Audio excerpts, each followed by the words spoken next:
ఇంత ముందు కొంతమంది మీటింగ్ కూసేస్తారు. అక్కడ వాళ్ళు ఎవరన్నా వదునుకో, అన్నగారికో, తమ్ముడికో, చెల్లుకో, మరదలకో, భార్యకో, నాన్నకో, అమ్మకో బాగోలేదు, తనకో బాగోలేదంటే వెంటనే అప్లైన్ ఎక్కడ ఉన్నాడో కాల్ చేసేస్తాం, అప్లైన్తో మాట్లాడిచ్చేస్తాం, అతనికి ఏం కావాలో ఆర్డర్ పెట్టేస్తాం, అతనికి ఏం కావాలో కొనిచ్చేస్తాం, మళ్ళీ అతని ముఖం చూడం మనం. అది సిస్టమ్ కాదండి.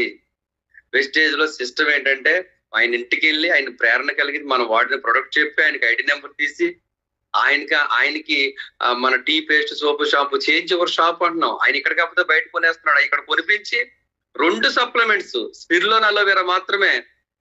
ఎలాగా ఈ సమస్యల కోసం కాదు, సమస్యలు రాకుండా. కాబట్టి ఆ రెండింటిని నేను వాడనురా, బాగుందిరా, నువ్వు కూడా అలోవెరా వాడితే డైజెస్ట్ సిస్టమ్ బాగుంటుంది అని చెప్తే అవి తర్వాత చూస్తానులే, ముందు టీ పేస్ట్ సోపు షాంపూ పెట్టమని కొందరు చెప్తారు.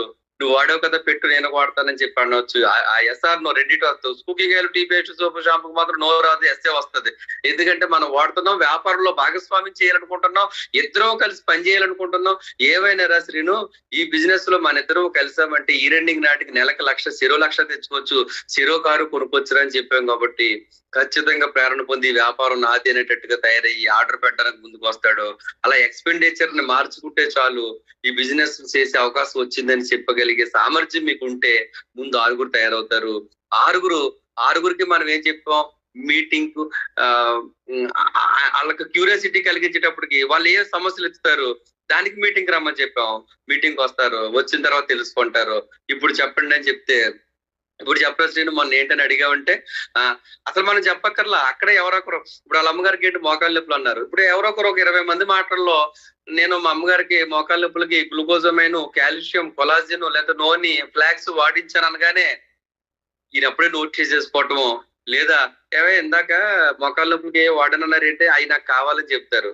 ఆ విధంగా స్టాక్ పాయింట్కి వెళ్ళి ఒక సిస్టమ్ అంటూ ఉందని తెలుసుకుని, ఈ సిస్టమ్ లో చాలా మంది యూజ్ చేసి చాలా మంది హెల్తీగా ఉన్నారని తెలుసుకుని అతను కొనుక్కుని ఇంటికి వెళ్ళాలి. అప్పుడు మాత్రమే అతను రియల్ వెస్టేజియన్ అవుతాడు.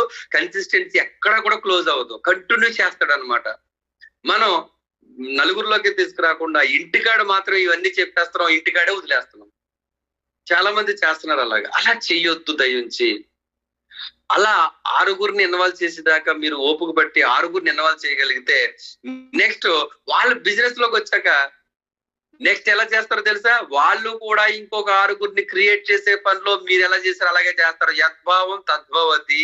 అంతే, మనం ఏం చేసామో అదే జరుగుద్ది. మనం రాంగ్ చేస్తే రాంగ్ జరుగుద్ది, ఎస్ చేస్తే ఎస్ జరుగుద్ది. గొన్నం పెట్టలేదు, తాళం వేసేసాం. గొన్నం పెట్టాం, తాళం వేసాం. గొన్ను పెట్టి తాళం వేయకపోయినా గొన్ను పెట్టకుండా తాళం వేసిన ఉపయోగం లేదు. అంటే ఆయన కొరకు అని చెప్పేసేస్తే అది సక్సెస్ అవ్వదు. ఆయన్ని నేను కలుపుకుని తీసుకుని రావాలి. అంటే ఈ బిజినెస్ లో ఆయనతో నేను కలవాలి, ఆయనతో చేసే అవకాశం నాకు వచ్చింది, నేను జనంతో నడాలి, ముందు నా 6 నడాలని మనం ఫీల్ అవ్వాలి ఫస్ట్. అందుకే ఈ డైరెక్ట్ సెల్లింగ్ లాంగ్వేజ్ అండి ఇది. ఏదో ఈ ఒక్క రోజుతో అయిపోదు. చాలా మంది అంటారు ఇతను జాయిన్ చేసేస్తే ఇంక ఇతనే చూసుకుంటా, అతనే చూసుకునే ఫలం మన అప్లైన్ కూడా అనుకున్నాడు నేనే చూసుకుంటానని. తప్పండి అది.